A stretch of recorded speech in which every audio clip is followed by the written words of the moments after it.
I'm James Swanwick. This is the Alcohol Free Lifestyle Podcast, where you learn to live a life of health, wealth, love, and happiness. Have you downloaded my free Alcohol Freedom Formula yet?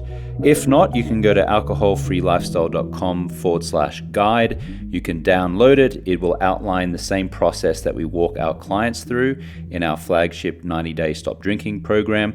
You'll also get an email from me each day with tips and tricks to reduce or stop drinking, to improve your health, nutrition, mobility, and lots of other great mindset techniques. That's alcoholfreelifestyle.com/guide.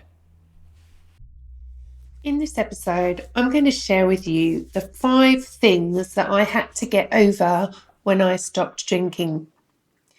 Before I quit alcohol in October 2019, I was very, very busy.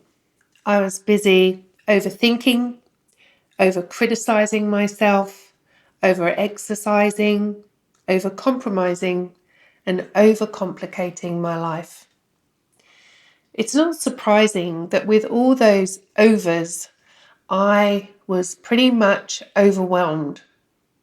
This overwhelm led to drinking, numbing, and exacerbating my tendency to over everything, to the point where thankfully I got over myself and stopped drinking.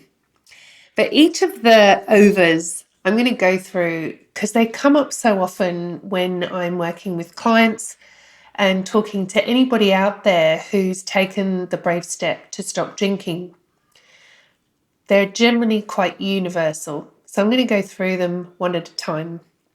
The first one, overthinking. How much time I spent living in my head, trying to think my way out of situations or find solutions to problems that really were totally beyond my control.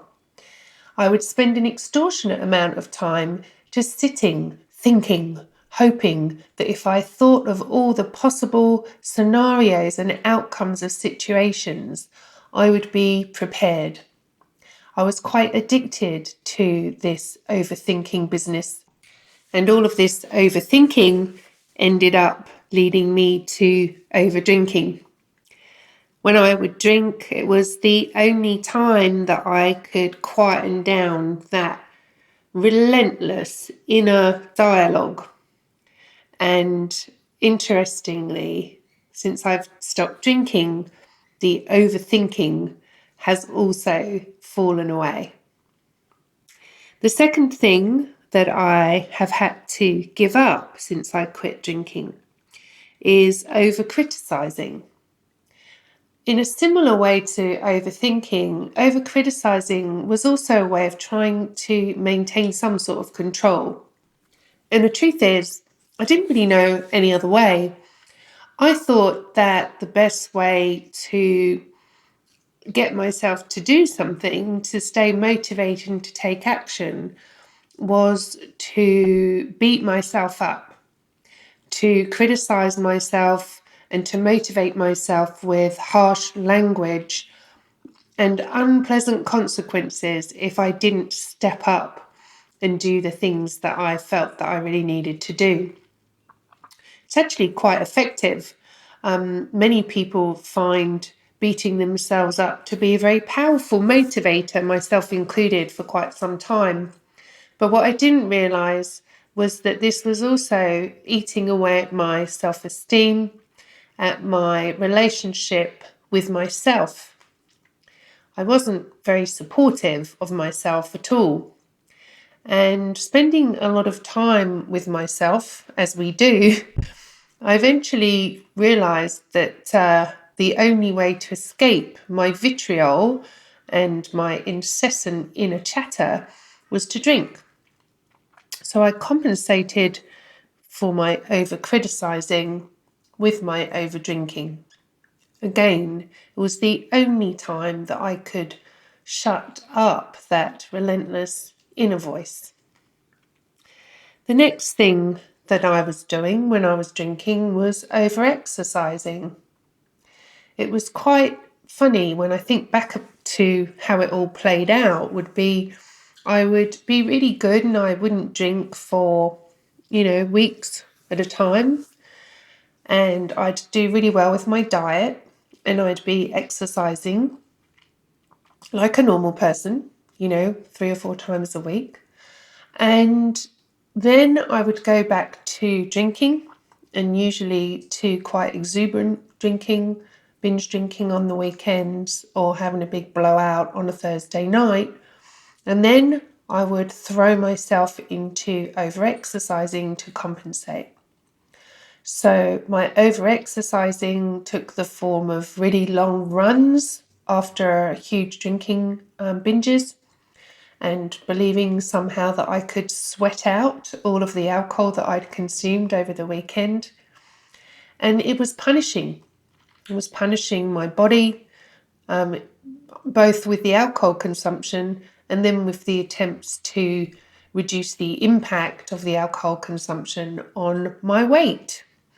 So that was my third over that I had to get over, was over exercising, because my over exercising led to my belief that somehow I could compensate for over drinking.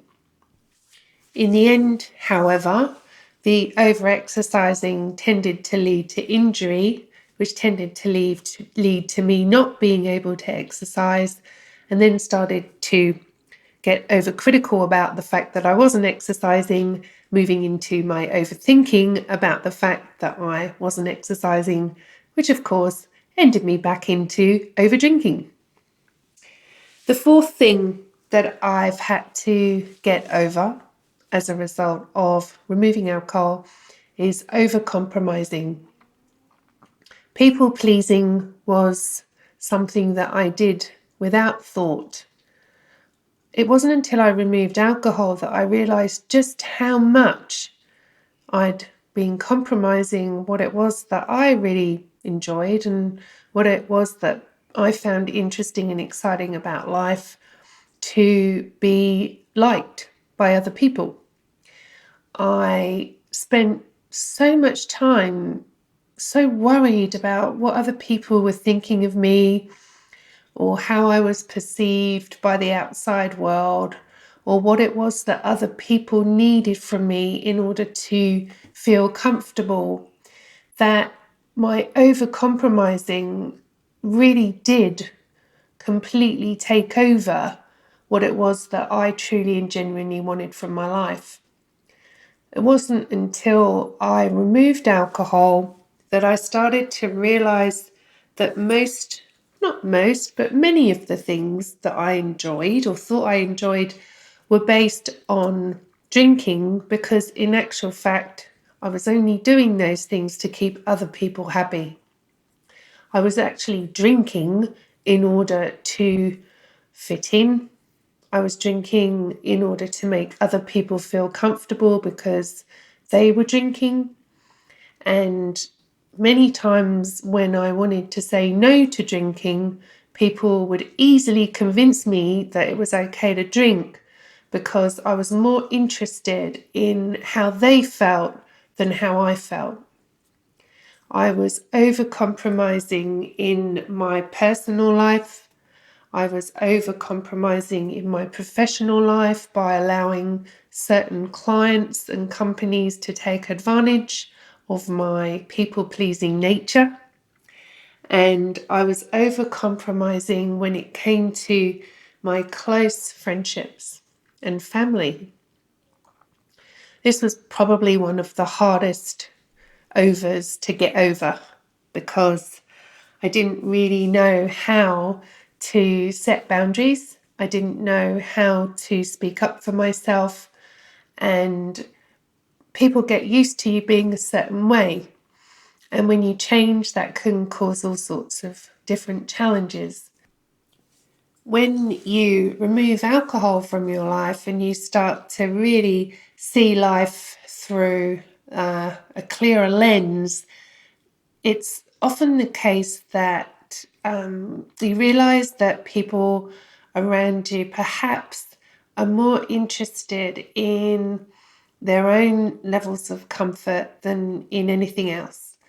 And through no fault of their own, it just comes into play in the relationship that if you're somebody that really cares about how other people think and feel, you can tend to get caught up and drawn into what other people want and expect from you. Over compromising was certainly something that I struggled to let go of once I removed alcohol. And I'm still working on it each day. But it's actually a really beautiful part of becoming alcohol free, is really learning to honor and respect your own needs and wants and desires and dreams and going after them no matter what anybody else says. And the interesting thing is that once you stop drinking and you start to get clarity, you really realize that most people don't actually care what you're doing, and they're far more interested in what they're doing in their own lives. And that whole effort that was put into overcompromising and not following things that I really believed in was a real waste of my own energy. Nobody else actually really cared what I was up to. And so I had to get over the fact that nobody really was interested in me at all. This leads me to my final over that I had to get over, which was overcomplicating. I complicated my life so much when I was drinking.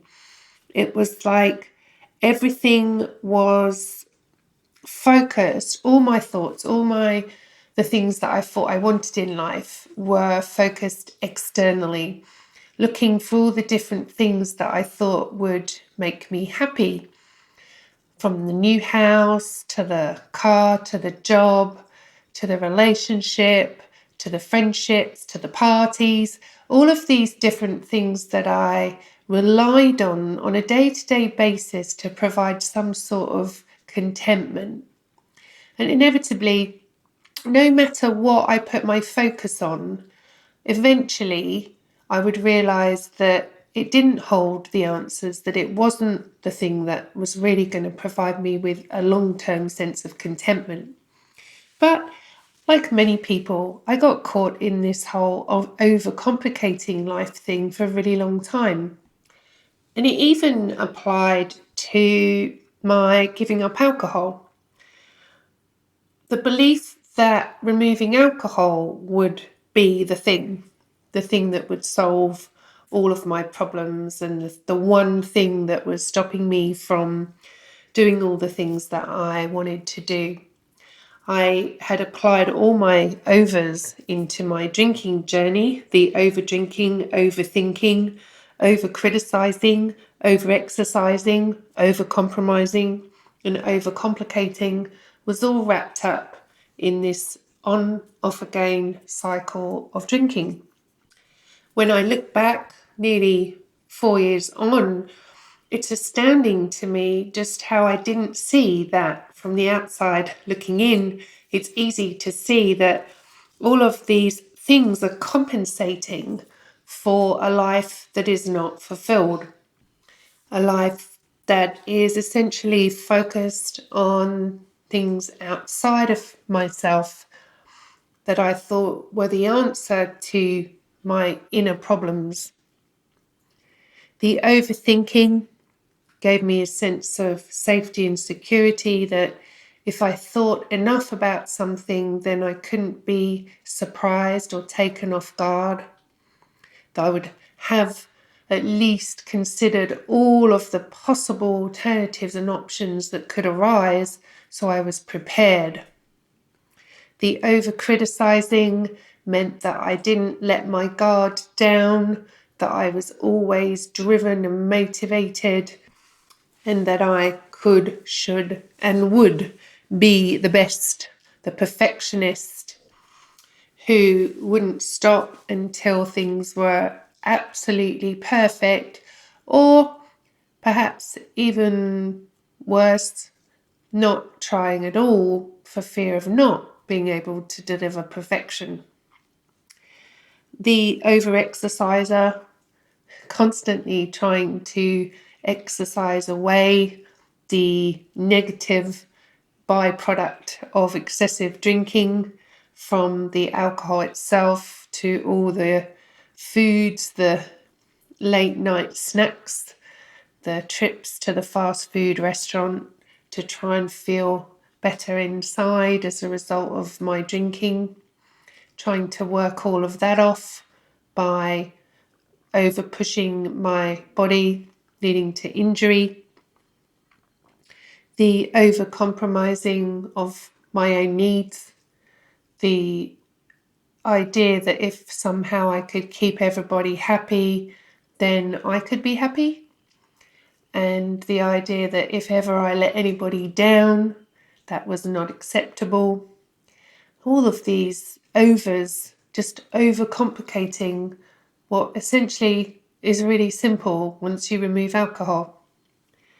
And of course, overcomplicating in general comes into all of these things. When you remove alcohol, life starts to become really simple after a while. And so all of the overs that I had to get over very gently and quite naturally started to fall away. My mind started to get clear again, so that whenever I found myself going into the over-analytical, overthinking mind, I had the space to step back and notice that that's what I was doing. And then with a slightly less overcritical mind, was able to kindly and gently ask myself whether this overthinking and analysing was actually helping me or holding me back.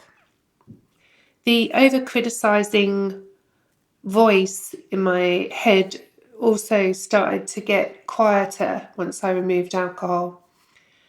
I was living off a foundation of self-criticism as a result of my drinking, because I really knew that I didn't want to be drinking and that I wanted to remove it, but I just couldn't seem to find the way at the time. So I was criticising myself for that, and then criticising myself for all the after effects of my drinking. It was a pretty negative loop, and one that many people can get stuck in. The over-exercising, of course, was just a result of wanting to maintain a certain weight and look a certain way, and telling myself that as long as I could still fit into my jeans, I was okay and I could keep maintaining this ridiculous lifestyle.